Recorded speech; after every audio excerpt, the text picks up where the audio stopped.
तो Nisha yes sir. जी, what is performance budget, delineate main characteristic. सबसे पहले आपको बताना है कि परफॉर्मेंस बजट क्या होता है, उसके क्या कंपोनेंट्स हैं, फिर कैरेक्टरिस्टिक क्या क्या है, ये गुड क्यों माना जाता है डेवलपिंग कंट्रीज के लिए। ठीक है, नीति रोल आयोग का क्या इसमें रोल है, तो ये सारे इसके कंपोनेंटल फैक्टर हैं, 1 2 3 4, राइट। ये चीज़ें यस। ही आपको बतानी है, लिखनी है। आइए देखते हैं इसको। On the recommendation of Hoover Commission, the performance budget was used for first time in America in 1949। ठीक है, इंफॉर्मेशनल आपने स्टार्ट किया, बट ये आपका लास्ट में होना चाहिए था। पहले परफॉर्मेंस बजट क्या है ये बताना चाहिए, डेफिनेशन बताना चाहिए, इसके कंपोनेंट्स बताने चाहिए, फिर ये आना चाहिए था। ठीक है, but this is valid. Is the type of budget in which the emphasis is more on the performance of the budget rather than the only on the formulation. But ये बहुत वेग लिखा है आपने। वेग क्या है, परफॉर्मेंस का मतलब क्या हुआ। परफॉर्मेंस का मतलब होता है आउटकम जनरेशन या quality delivery on time with with goal in mind, with targets in mind। तो टारगेट को केटर करना होता है क्वालिटी के साथ, गोल को केटर करना होता है आउटकम के साथ। बेसिकली परफॉर्मेंस बजट वही है, और इसमें फिर परफॉर्मेंस ऑडिटिंग कैग का रोल आता है बाद में उसको इवेलुएट करने के लिए, या नीति आयोग का रोल आता है आउटकम बजटिंग बनाने में, परफॉर्मेंस बजटिंग को देखने में। तो ये सब सारी चीज़ें आपको लिखनी है, तो थोड़ा सा और प्रिसाइजली इसको लिखने की कोशिश करिए। In India, the system of budget was introduced by the help of estimates committee suggestion in 1954। ठीक है ये भी, बट जब आप इंडिया वाला वर्ल्ड वाला लिख रहे हो उसके नीचे ही इंडिया वाला लिखना चाहिए आपको एक जगह पे। ठीक है, तो सबसे पहले डिफाइन करेंगे, उसके कंपोनेंट्स बताएंगे, डिफरेंट डिफरेंट कंपोनेंट्स। उसके बाद हुवर कमीशन का जिक्र करेंगे, उसके बाद एस्टिमेट कमेटी का जिक्र करेंगे। ठीक है, ये सब चीज़ें। उसके बाद बाकी क्या लिखा आपने, American expert Frank W Krause. अच्छा ठीक है, यही वाला सेम चीज़ आपको यहाँ पे लिखनी थी। ARC also recommended for its adoption in. ठीक है ठीक है, ये सब चीज़ें आपकी सही हैं। तो थोड़ा सा आपको क्या क्वालिटेटिव होना पड़ेगा, जो आप नॉमिनली लिख दिया वो चीज़ है कि परफॉर्मेंस बजटिंग है क्या, व्हाट इज़ परफॉर्मेंस बजट। और एग्जाम्पल उसको लिखना होगा कि हेल्थ में, एजुकेशन में, बाकी सेक्टर्स में कैसे परफॉर्मेंस ओरिएंटेशन किया जाता है, राइट। तो उसको थोड़ा सा यस। क्वालिटेटिव में बढ़ाइए, ये इंफॉर्मेशनल हो जाता है, ये इंफॉर्मेशनल हो जाता है, इसको आप लास्ट में लिख सकते हो, लेकिन सबसे पहले परफॉर्मेंस बजट है क्या, उसकी क्या ज़रूरत है, what is the need of it, why we need performance budgeting, what are the components of it. वो सब सारी चीज़ें अकाउंटिंग प्रोसेस को आउटकम से मैनेज किया जाता है, पहली चीज़। दूसरी चीज़ गोल ओरिएंटेशन होता है, टारगेट ओरिएंटेशन होता है। तीसरी चीज़ क्वालिटी सर्विस डिलीवरी की डिमांड की जाती है।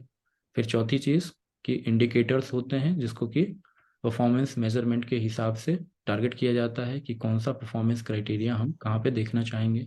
ये सब चीज़ें इसके कंपोनेंटल फैक्टर।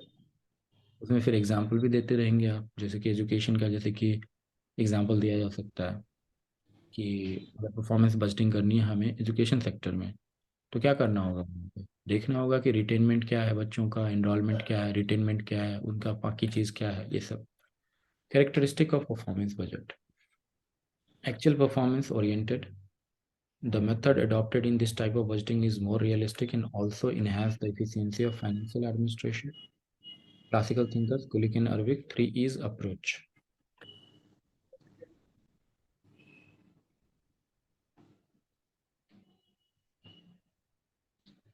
ठीक है, एफिशिएंसी, तो यहाँ पे एफिशिएंसी क्राइटेरिया को टेलरिज्म से भी जोड़ सकते हैं आप। ठीक है, क्वालिटी या इफिशिएंसी या इकोनॉमी, ये भी आपको वर्ड लिखना पड़ेगा, इकोनॉमी, इफिशिएंसी, क्वालिटी। ठीक है, एग्जाम्पल यहाँ पे केवल गुलिक अरबिक का, तो ये क्लासिकल थिंकर का हो गया थिंकिंग से, बट एक्चुअल परफॉर्मेंस में आपको एग्जाम्पल देना पड़ेगा किसी डिपार्टमेंट से रिलेटेड, राइट। परफॉर्मेंस ओरिएंटेशन क्या होता है डिपार्टमेंटल लेवल पे या किसी प्रोग्राम लेवल पे। प्रोग्राम ओरिएंटेड होता है ना परफॉर्मेंस, तो प्रोग्राम कैसे बनाएंगे, किसी भी प्रोग्राम का हम सबसे पहले क्या करेंगे, प्लान करेंगे, प्रोग्राम करेंगे, फिर उसका परफॉर्मेंस बजटिंग करेंगे, और उसको इनेक्टमेंट करके हम देखेंगे कि हमने क्या अचीव किया। तो उसमें education sector, health sector, social sectors को देख सकते हैं। क्लियर ऑब्जेक्टिव्स, बहुत बढ़िया। ठीक है, बहुत बढ़िया ये चीज़ लिखा आपने, performance as a motivation.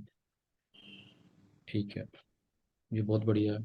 Easy auditing, तो यहाँ पे इजी ऑडिटिंग में आप लिखेंगे performance auditing. Performance auditing by cab is easy through performance budgeting. ठीक है, ये चीज़ आपको करना है। Prioritisation of the thing on the basis of cost benefit analysis it will be easy to prioritize things। Cost benefit analysis जब आप करते हैं तो क्या करते हैं बेसिकली, कॉस्ट क्या लगा, बेनिफिट क्या हुआ। तो यहाँ पे ढेर सारे एग्जांपल आ सकते हैं, 2-3 एग्जांपल दीजिए। जैसे कि मनरेगा, एमजी नरेगा का एग्जांपल बहुत आराम से दे सकता है आदमी। 50,000 करोड़ का बजट है मान लो, और उससे क्या हुआ, ड्यूरेबल एसेट बना या नहीं बना, ड्यूरेबल एसेट्स बना या नहीं बना। ठीक है, improved yes sir. Procedure and flexibility, scientific management Taylor का। तो प्रोसीजर और फ्लेक्सिबिलिटी, साइंटिफिक मैनेजमेंट लगा रहे हैं आप तो ठीक है ये चीज़, बट देखते हैं कि आपने लिखा क्या है। अच्छा, ये थोड़ा सा आपने, अगर देखिए सबसे बड़ी चीज़ क्या है कि अगर एक एक लाइन एक्सप्लेन कर रहे हैं तो लगभग एक लाइन सब में एक्सप्लेन कर दीजिए। तो यहाँ पे आपको बताना था कि टूल्स एंड टेक्निक का यूज़ होता है प्रोसीजर ये चीज़ के लिए। तो tools and technique and design of programme. ठीक है, तो ये चीज़ें आप बोल सकते हैं कि साइंटिफिक मैनेजमेंट टेलर में बताया गया टूल्स एंड टेक्निक्स यूज़ करने का। यहाँ पे भी different different tools and technique use किए जाते हैं इंडिकेटर्स को फ्रेम करने के लिए एंड जज करने के लिए, लेटर ऑन इवेलुएट कर। ठीक है, के बाद आ जाइए एडमिनिस्ट्रेटिव अकाउंटेबिलिटी। अब यहाँ पे क्या है, ओम का एग्जांपल भी दिया जा सकता है, ऑर्गेनाइजेशन एंड मैनेजमेंट का एग्जांपल सेंट्रल सेक्रेटेरिएट में, राइट, ये चीज, राइट। यस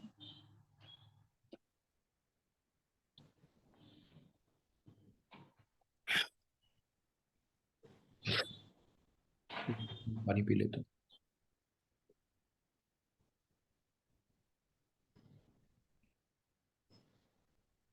एडमिनिस्ट्रेटिव अकाउंटेबिलिटी,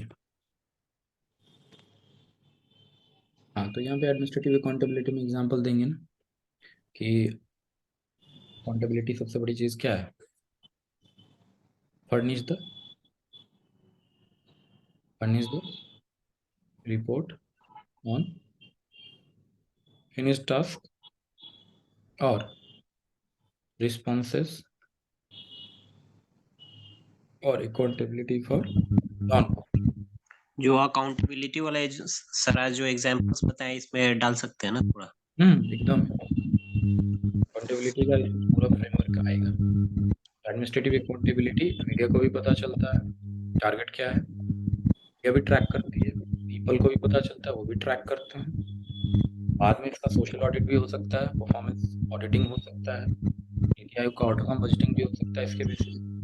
ये सब सारा चीज आपको बेसिस पे फर्निशिंग ऑफ रिपोर्टिंग। तो रिपोर्टिंग क्या चीज का, पॉस्कॉर्प का एक है ना, पॉस्कॉर्प का एक डिजाइन फीचर है, उसको इसने क्या किया, क्वालिटेटिव फीचर में बदल दिया है, अकाउंटेबिलिटी इवैल्यूएशन एंड फीडबैक पे। आपको बताना है कि performance budgeting double loop learning कराने में मदद करती है, डबल लूप लर्निंग मदद करती है, समझ गए आप। सर, ये डबल लूप लर्निंग का क्या कॉन्सेप्ट है? डबल लूप लर्निंग का कॉन्सेप्ट ये है कि देखिए, पॉलिसी बना और इसको एडमिनिस्ट्रेटर इसको इनेक्ट करने के लिए गया जनता के पास, कर दिया इसको। जैसे कि एडमिनिस्ट्रेटर को ये बताया गया कि 50 रुपये तुमको खर्च करने हैं एजुकेशन को बढ़ाने के लिए, और वो वहाँ जाके जनता के पास जाके खर्च कर दिया। लेकिन जनता को डिमांड थी 50 रुपये की नहीं, 100 रुपये की। और जनता को जो 100 रुपये के को खर्च करने का जो जिम्मा था और किस तरीके से खर्च होना चाहिए था, जिसमें कि उनको सेटिस्फैक्शन, कंप्लीट सेटिस्फैक्शन उस पर्टिकुलर प्रोडक्ट से वो होना था। तो पॉलिसी ने इन्विजन किया और वो इनेक्ट कर दिया, तो ये सिंगल लूप हुआ। अब इसमें जो फीडबैक आ रहा है एडमिनिस्ट्रेटर के पास, वो भी सिंगल लूप है, जनता के द्वारा जा रहा है एडमिनिस्ट्रेशन, और एडमिनिस्ट्रेशन के द्वारा जनता के पास सर्विसेज जा रही है, और फीडबैक आ रहा है एडमिनिस्ट्रेटर के पास जनता के द्वारा। लेकिन इससे बहुत कुछ नहीं होगा, ये फीडबैक लेके बैठ जाएगा अपना, लेकिन पॉलिसी लेवल चेंजेस नहीं होंगे। लेकिन जब सिटीजन पॉलिसी में बदलाव कर सके दबाव डाल के और अपनी मांगे रख के, जिसको सरकार सुनती है। और एडमिनिस्ट्रेशन जो चुनौतियां देखती है सिटीजन के साथ इम्प्लीमेंट करते वक्त या डिमांड देखती है, उसको फिर वापस पॉलिसी फ्रेमवर्क में इनेक्ट कर दे, तो क्या हो जाएगा? बेसिकली डबल लर्निंग हो जाएगा। मतलब सर एक सिंगल लर्निंग यहाँ हुआ कि क्या प्रोग्राम सक्सेसफुल हुआ या लोगों को क्या दिक्कतें हुई, और उसी चीज को फिर हम पॉलिसी अमेंडमेंट में लगाते हैं। ठीक है। यस सर, तो इसका एग्जांपल में क्या हो जाएगा? डबल लूप लर्निंग मॉडल का एग्जांपल एग्जाम्पल हो जाए लिखना। जैसे कि लीकर पॉलिसी। लीकर पॉलिसी में शराबबंदी कर दिया। इम्प्लीमेंटेशन में इम्प्लीमेंटेशन में गए दारोगा लोग, इम्प्लीमेंट करा दिया, शराब की जितनी भी बोतलें हैं सबको क्रश कर दिया। फिर भी स्मगलिंग बढ़ने लगी। सरकार ने क्या देखा, और जनता के डिमांड पे, पब्लिक मीडिया के डिमांड पे स्मगलिंग के लिए लीकर पॉलिसी में चेंजेस आए कि अब हैवी फाइन होगा, क्या होगा, फर्स्ट ऑफेंडर क्या, सेकंड ऑफेंडर क्या, मजिस्ट्रेसी उसको कैसे डील करेगी, और जो लोग ऑफेंडर हैं, खासकर जो लोग इम्प्लीमेंट कर रहे हैं वही दारू पीने लगते हैं, वही तस्करी कराने लगते हैं, तो वो सारी चीज़ें अब इसमें इनेक्ट हो रही हैं वापस। अगर ये सिंगल लूप होता, अगर जनता जो कह रही है, जो देख रही है, उसको सरकार नहीं करती चेंज लिकर पॉलिसी में, तो वो सिंगल लूप लर्निंग होता। अब समझ रहे हो? तो यहाँ यस सर। इम्प्लीमेंटेशन में जितने चैलेंजेस आ रहे हैं, स्मगलिंग हो रही है या पब्लिक सर्वेंट खुद ही बैठ पी के बैठा हुआ है, दारोगा लोग और बाकी लोग, पुलिस के अमला अधिकारी लोग, तो वो लिकर पॉलिसी में जब चेंजेस होंगे सब्सटैंशियल लेवल पे, तब जाके आप देखेंगे कि मतलब ओवरऑल आपका शेप जो है पॉलिसी का बिगड़ रहा है या बदल रहा है या अच्छा हो रहा है, जो जनता को पसंद आ रहा है या ना पसंद आ रहा है, according to need of the time, according to demand, according to learning from the process of implementation. तो लीकर पॉलिसी इसका सबसे अच्छा एग्जाम्पल है। जैसे कि किसी करप्शन केसेस को कम करना, मान लो MNREGA job card and all, corruption घटाना है, तो पहले क्या होता था कि job role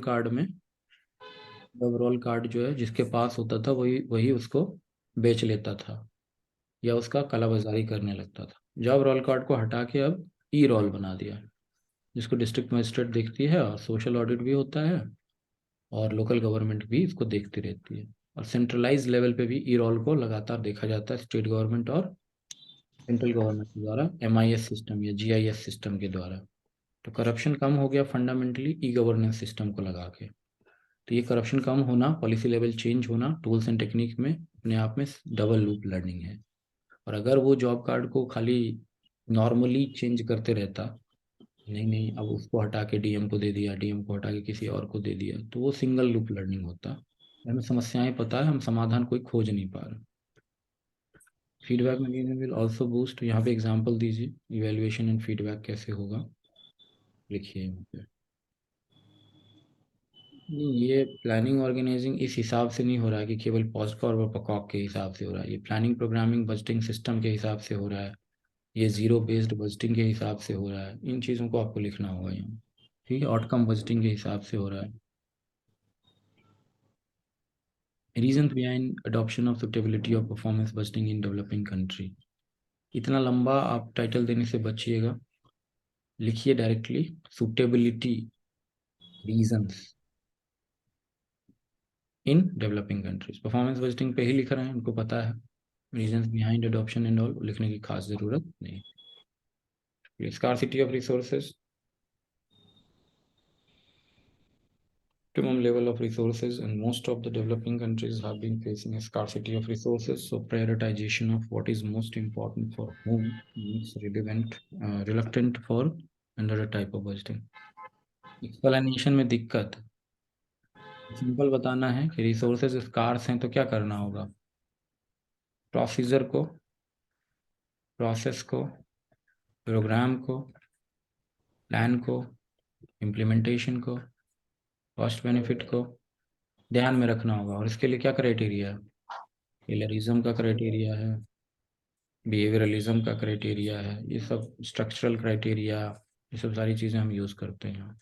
indicators and all, policy making में हम लाइन आइटम को छोड़ के जीरो बेस्ड बजटिंग इस्तेमाल कर सकते हैं।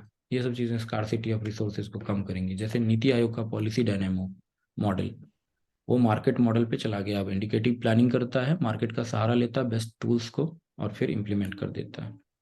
एफिशिएंट एग्जीक्यूशन,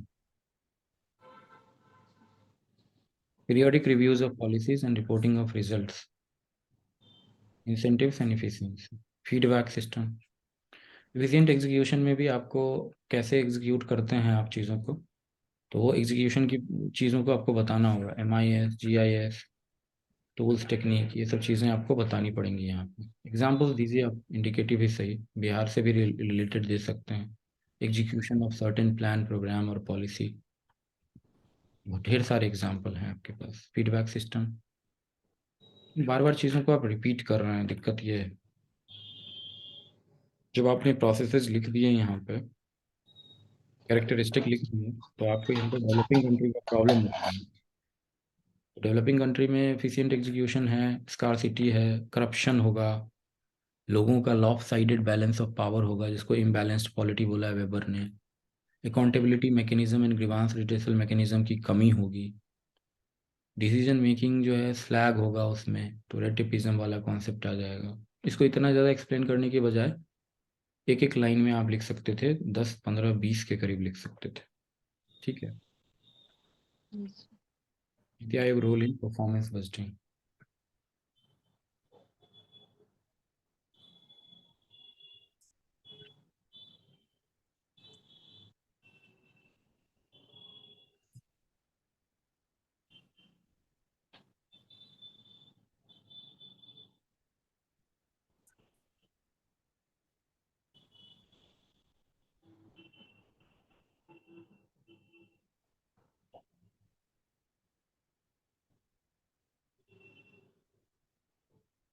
ठीक है, इसमें आप बता सकते हैं प्लानिंग के क्राइटेरियाज कैसे हो गए हैं, आप लोकल लेवल को उस पर करते हैं किस तरीके से, स्ट्रैटेजिक विजन्स बन रहा है, ये सब सही लिखा आपने।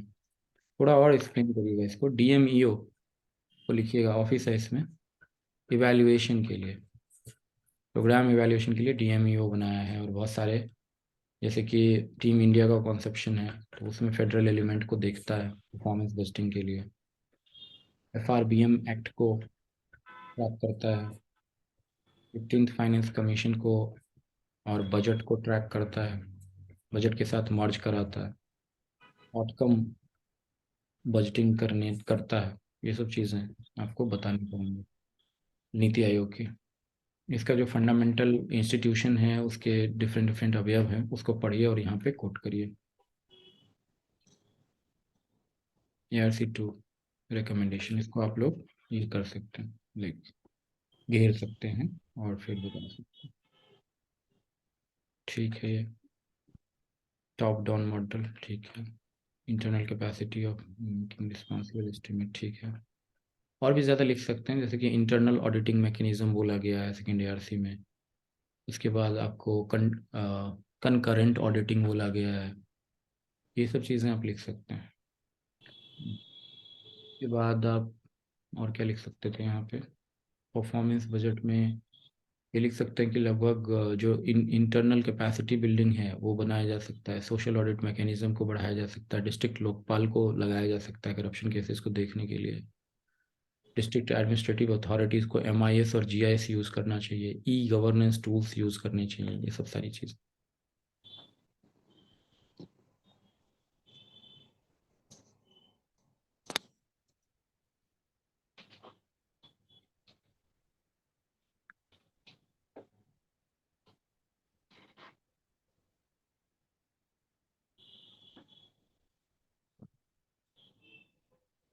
कंक्लूजन थोड़ा और सा वाइड बनाइए उसको, और उसको लिखिए बिहार स्टेट से related performance budgeting Bihar state में होना चाहिए, ऑडिटिंग भी होना चाहिए परफॉर्मेंस।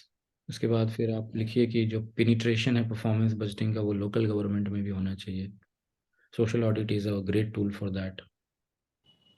ये सब चीज़ें आप लिख सकते हैं। परफॉर्मेंस बजटिंग का और चीज़ें भी बता सकते हैं कि जैसे सिटीजन चार्टर हो गया, गवर्नेंस मैकेनिज्म हो गया, तो उसमें पैक्स का एग्जाम्पल दीजिए, पैक्स का, आंगनवाड़ी का, PFMS एंड CFMS का,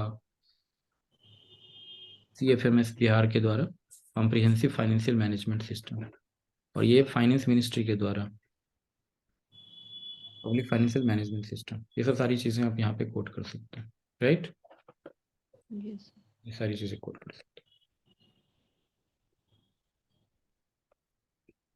ठीक है, अच्छा प्रयास है आपका। डेवलपिंग कंट्रीज वाला जो थोड़ा और अच्छे से लिखिए, बाकी सारे अवयव आ रहे हैं अब आपके। Good for developing countries, scarce resources, बाकी सारी चीज़ें आप वहाँ पे लिखिए एकदम फ्री फ्लो मैनर में, और कनेक्ट करते रहिए डेवलपमेंट एडमिनिस्ट्रेशन से, कंपैरेटिव एडमिनिस्ट्रेशन से, पर्सनल एडमिनिस्ट्रेशन से, वेलफेयर एडमिनिस्ट्रेशन से, रूरल डेवलपमेंट स्ट्रेटजीज से, इश्यूज इन गवर्नेंस से, इंटेग्रिटी इन ऑल, उस सब चीज़ों को ठीक करेगा ये। रिग्स का पैरामीटर बताइए, इंटीग्रेशन जरूरी है तो उसके लिए परफॉर्मेंस होना जरूरी होता है। 7 CPC का हमने बताया है रिपोर्ट में, उसमें लिखिए कि परफॉर्मेंस बेस्ड पे होना चाहिए, तो परफॉर्मेंस बजट इसलिए बनना जरूरी है क्योंकि टारगेट के हिसाब से सैलरीज भी जाएंगी या रोकी जाएंगी। इसी तरीके से किरण अग्रवाल कमेटी का बताइए कि लीडरशिप डेवलपमेंट में परफॉर्मेंस बजटिंग का काफ़ी रोल है, जिसमें 4 अवयव, ethos, ethics, equity and efficiency का पैरामीटर में इफिशियंसी का पैरामीटर इससे लागू होगा। तो वो थोड़ा वाइडन करिए अपना स्कोप। आप बोलिएगा कि 2 मिनट में सर ने बता दिया इतना कुछ, मैंने 2 मिनट में नहीं बताया।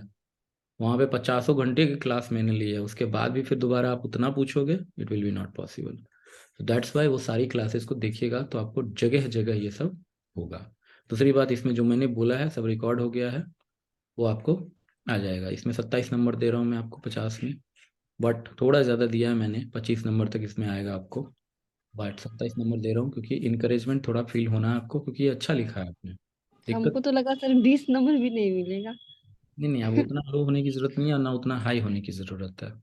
आपको बस इसलिए दिया गया है क्योंकि आपने प्रयास अच्छा किया है, तो कीप इट अप। एंड जो भी चेंजेस बताए गए उसको लिखिए। Your things are there, second year से भी आपने कोट किया है, कोई छोटी बात थोड़ी नहीं है। हाँ, 6 पेज था तो आपको सबसे ज्यादा 1 पेज यहाँ बढ़ाना चाहिए था, ये वाले में। कंक्लूजन को थोड़ा वाइडन करिए, और ये वाले को, ये वाले पार्ट को थोड़ा सा देख लीजिए, है ना? Yes sir. आयोग के इसको, DME ऑफिस वगैरह को देख लीजिए, और ये इतना बड़ा बड़ा मत लिखिए। डेवलपिंग कंट्रीज के जो प्रॉब्लम्स है उसको कैसे ठीक कर देता है परफॉर्मेंस बजटिंग, वो सारा एक एक लाइन, दो दो लाइन में लिखिए आप ज़्यादा से ज़्यादा। लगभग 10, 12, 15 लिखना पड़ेगा आपको यहाँ पे, जितना ज़्यादा लिख सकते हैं लिखिए। It's a good effort by your side, okay, keep writing. ठीक है, यस सर। आंसर आपका? नहीं सर, अभी लिखना बाकी है। ठीक है Nisha, then good night, and Rajnish ji good night too. Okay sir, thank you sir, good night.